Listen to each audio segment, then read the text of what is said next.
Sir నమస్తే తిరుపతయ్య గారు. నమస్తే రవికుమార్ గారు. నమస్తే సార్. అండి. సార్ మీ యూనియన్ తరపు నుండి ఫిబ్రవరి 12 తారీఖు ఏదో ధర్నాలు ఉన్నాయన్న విషయం తెలుసుకున్నాం సార్.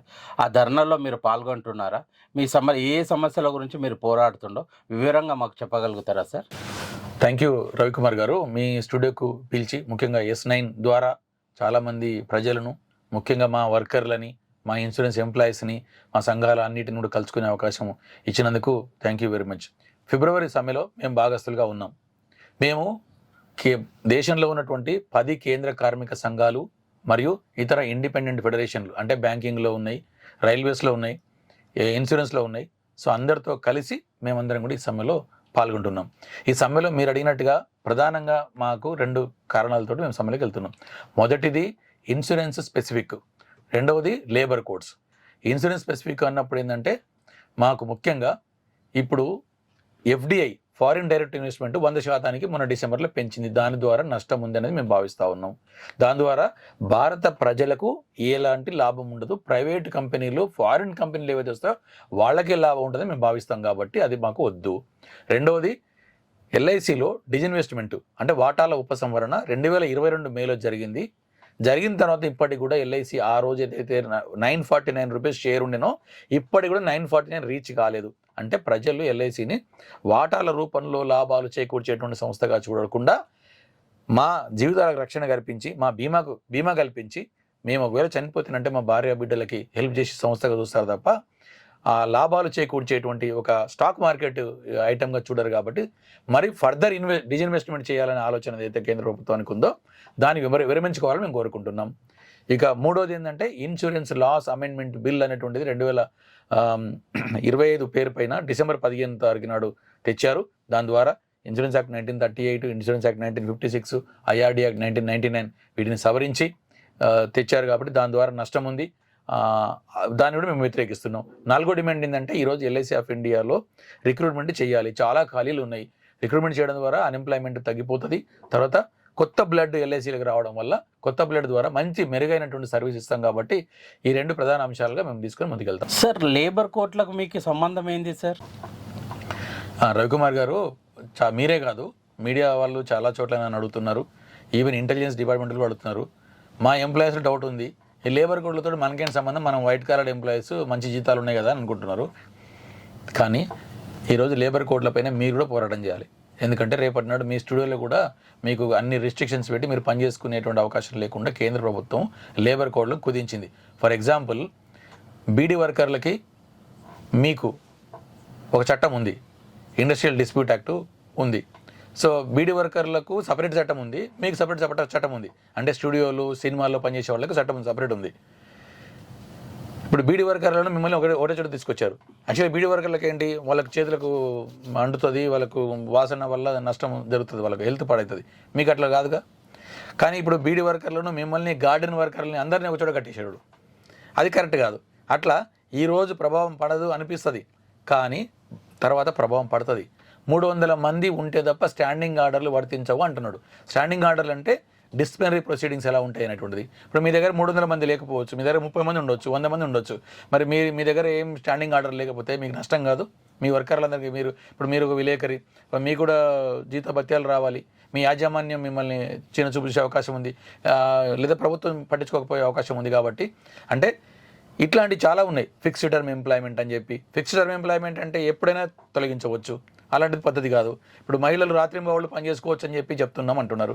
మహిళలు రాత్రింబవళ్ళు పనిచేసుకుంటే ఆ సేఫ్టీ ఇంకా మన దేశంలో ఉందా? అంత మెచ్యూరిటీ ఉందా?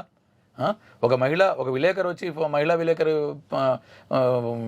ఇంటర్వ్యూ తీసుకుంటుంటేనే ఆమెను రకరకాలుగా ఇబ్బంది పెట్టే పరిస్థితి మన దేశంలో ఇంకా ఉంది. అంటే ఇంకా మెచ్యూర్డ్ సొసైటీ కాదు కాబట్టి కొన్ని రిస్ట్రిక్షన్స్ పెట్టాలి. ఇప్పుడు ఒక ఫాదర్గా మనం ఏం చేస్తాం, మన బిడ్డని, అమ్మాయిని పంపే బదులు అబ్బాయిని పంపిస్తాం కొంచెం చీకటి అయితే, ఎందుకంటే సెక్యూరిటీ లేదు కాబట్టి. సో అంచేత ప్రభుత్వం విచ్చలవిడిగా అమ్మాయి ఎప్పుడైనా పనిచేయచ్చు అని చెప్పి అవకాశం ఇస్తున్నప్పుడు యాజమాన్యం తప్పుడుగా ఉపయోగించుకునే అవకాశం ఉంది. కాబట్టి అది తప్పే. తర్వాత ఈరోజు ఆర్గనైజ్ సెక్టర్గా మేము ఉన్నాము, మాకు వర్తించవు లేబర్ కోడ్లు అనుకుంటే తప్పే. ఎందుకంటే ఈరోజు నేను ఆర్గనైజ్డ్, ఈరోజు 300 మంది పేరు మీద స్టాండింగ్ ఆర్డర్ లేవంటాడు, రేపు 30,000 మందికి లేవంటాడు, అప్పుడు నా ఇండస్ట్రీకి దెబ్బ తగులుతుంది. తర్వాత వర్కర్లుగా మేము ఉన్నప్పుడు మాకు సంబంధించినటువంటి సోషల్ సెక్యూరిటీ చూసుకోవాల్సిన రెస్పాన్సిబిలిటీ వాళ్ళది. ఎందుకంటే ఒక బానిసగా పూర్తి కాలం కార్యకర్తగా మీరు ఎంప్లాయర్గా మీరు ఉపయోగించుకుంటూ నా సోషల్ సెక్యూరిటీ నాదే, మీకు సంబంధం లేదంటే ఎట్లా? అంటే ఎంప్లాయర్ పూర్తి బాధ్యత వహించాలి. అట్లా ఉన్నాయి. అంటే వేజ్కి సంబంధించి గ్యారంటీ లేదు లేబర్ కోడ్లలో, సోషల్ సెక్యూరిటీకి గ్యారంటీ లేదు, తర్వాత ఒక సంఘాన్ని పెట్టుకొని సంఘాన్ని నడిపించుకోవడానికి గ్యారంటీ లేదు, తర్వాత ఇండస్ట్రీలో సేఫ్గా సెక్యూరిటీగా ఉందామంటే గ్యారంటీ లేదు. అంటే ఏవైతే 4 లేబర్ కోడ్లు తీసుకొచ్చారో ఆ 4 లేబర్ కోడ్లలో ఎంప్లాయీస్కి ఏ రకమైనటువంటి గ్యారంటీ లేకుండా ఉంది. కాబట్టి ఈ 4 లేబర్ కోడ్లను వాళ్ళ అనార్గనైజ్ సెక్టర్ కాదు, ఆర్గనైజ్ సెక్టార్లో ఉన్న మాకు కూడా భారం పడతాయనే ఉద్దేశంతో వీటిని పూర్తిగా మేము వ్యతిరేకిస్తున్నాం. సార్, ఇన్సూరెన్స్ రంగానికి ప్రత్యేకంగా ఏమన్నా సమస్యలు ఉన్నాయా సార్? వీటి కోసం మీరు పోరాడుతున్నారు? రవికుమార్ గారు, ఇన్సూరెన్స్ స్పెసిఫిక్ అనే అంశాలు మీరు అడుగుతున్నారు కాబట్టి నేను ఇందాక మీకు మెన్షన్ చేసిన ఫర్దర్గా చెప్పేది ఏంటంటే, ఈరోజు ఎల్ఐసి ఆఫ్ ఇండియా భారతదేశంలోనే కాదు ప్రపంచంలోనే పెద్ద సంస్థ. 59 లక్షల కోట్ల రూపాయల సంస్థ ఈ దేశంలో ఎక్కడా లేదు. అత్యంత ఆస్తులు కలిగినటువంటి సంస్థ. అలాంటిది ప్రభుత్వ రంగంలో ఉండాలి. ఈరోజు ప్రైవేట్ సెక్టార్ వచ్చింది. ప్రైవేట్ సెక్టార్ వచ్చిన తర్వాత ప్రజలకు ఎలాంటి లాభం జరగలేదు. నేను 3 అంశాలు చెప్తా. ఒకటి, రేట్లు తగ్గుతాయి అన్నారు. ప్రీమియం రేట్లు తగ్గలేదు, సేమ్ ఉన్నాయి. ఎల్ఐసి ఇంకా మంచి రేట్లు ఉన్నాయి, తక్కువ రేట్లు ఉన్నాయి. రెండోది, ఇన్సూరెన్స్ పెనట్రేషన్, అంటే భారతదేశంలో అనేక మందికి ఇన్సూరెన్స్ చేరుతుంది అన్నారు. బట్ ఇప్పుడు కూడా 2000 సంవత్సరంలో ప్రైవేట్ కంపెనీలు వచ్చినప్పుడు ఏదైతే 3% పెనట్రేషన్ రేట్ ఉందో ఇప్పుడు కూడా 3.2% పెనట్రేషన్ తప్ప పెరగలేదు. ఉపాధి కల్పన చాలా జరుగుతుంది అన్నారు, ఉపాధి కల్పన జరగలేదు.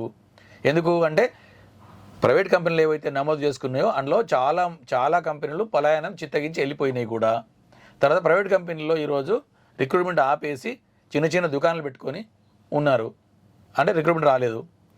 నాలుగోది ఏంటంటే, గ్రామ ప్రాంతాలకి ఎప్పుడైతే జవహర్లాల్ నెహ్రూ గారు 1956లో ఆలోచన చేసినారో ఇన్సూరెన్స్ ప్రతి గ్రామానికి చిన్న ఇన్కమ్ సంపాదించుకునే వాళ్ళకి చేరాలన్నారో ఆ లక్ష్యము ఈరోజు పూర్తిగా నిర్లక్ష్యం చేయబడుతుంది. అంటే ప్రైవేట్ కంపెనీలు కూడా గ్రామాలకు వెళ్ళడం లేదు. ఈ అంశాలు ఒక ఎత్తు. ఇంకో ఎత్తు ఏంటంటే, వీటిని బలపరిచే విధంగా ఐఆర్డీఏకి మరింత పరిమితులు ఇచ్చి, క్యాపిటల్ తక్కువ ఉన్నా సరే మీరు లైసెన్సులు ఇవ్వచ్చు, లేదా ఒక ఏజెంట్ ఇంకొక కంపెనీలో పనిచేయచ్చు. అంటే ఒక విచ్చలవిడి మార్కెటింగ్ కల్చర్కి అవకాశం ఇచ్చే విధంగా ఇన్సూరెన్స్ లాస్ అమెండ్మెంట్ బిల్లు అనేటువంటి వచ్చింది. కాబట్టి అట్టి దానిని మేము ఖచ్చితంగా వ్యతిరేకించాలనుకుంటున్నాం. అందుచేత ఈ సమ్మెలోకి మేము పోతున్నాం. సార్, చివరి ప్రశ్న, మీ తదుపరి కార్యాచరణ ఏంది సార్? అయితే మీరు అడిగినట్టుగా కార్యాచరణ ఏంటి భవిష్యత్తులో అంటే, ఇప్పుడైతే మేము అన్ని కేంద్ర కార్మిక సంఘాలతో కలిసి ఒక విశాల వేదిక పైన మా ఇన్సూరెన్స్ సబ్జెక్టుతో పాటు మేము లేబర్ కోడ్లను వ్యతిరేకిస్తూ ఒకరోజు సమ్మె చేస్తున్నాం.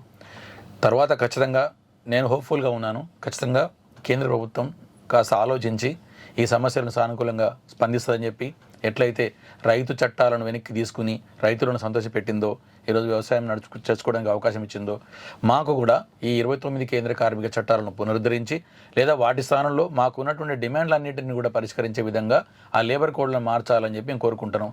ఒకవేళ మార్చకపోతే క్రమం తప్పకుండా మరిన్ని ధర్నాలు, హడతాళ్ళు, తర్వాత సమ్మెలు కూడా చేయడానికి మేము వెనకాడము. తర్వాత ఇన్సూరెన్స్ రంగానికి సంబంధించింది ఏంటంటే, మేము ఖచ్చితంగా ప్రజల దగ్గరికి వెళ్తాం, ప్రజలకు వివరిస్తాం, అయ్యా మాకు రిక్రూట్మెంట్ కావాలి, ఫాలో ఆన్ ఆఫర్ అక్కర్లేదు, అంటే ఫర్దర్ డిజిన్వెస్ట్మెంట్ ఎల్ఐసిలో అక్కర్లేదు అనే అంశాలన్నీ కూడా మేము ప్రజల దగ్గర తీసుకెళ్తాం. గతంలో కూడా మేము 1998-99లో సిగ్నేచర్ క్యాంపెయిన్ చేస్తూ ప్రైవేటీకరణ అక్కర్లేదు, ప్రైవేట్ కంపెనీలు అక్కర్లేదు అని చెప్పి 1,65,00,000 సిగ్నేచర్లు దేశవ్యాప్తంగా కలెక్ట్ చేసిన ఘనత మాకుంది. అందరు ఎంపీలను కలిసిన ఘనత మాకుంది. ఈరోజు జిఎస్టీ కూడా ఇన్సూరెన్స్ ప్రీమియంలపై పూర్తిగా తగ్గించి రద్దు చేసేటువంటి నిర్ణయాన్ని కేంద్రం ప్రకటించడానికి కారణము మేము నిరంతరం 20 ఏళ్ల పాటు పోరాటం చేశాం కాబట్టి అయింది. కాబట్టి పోరాటానికి వెనకాడకుండా ఖచ్చితంగా ఆ యాక్టివిటీని, క్యాంపెయిన్ ముందు తీసుకెళ్తూ ఉంటాం. మీలాంటి మీడియా సంస్థల సపోర్ట్ కూడా మాకు ఖచ్చితంగా కావాలని మిమ్మల్ని, ముఖ్యంగా రవికుమార్ గారిని నేను కోరుకుంటున్నాను.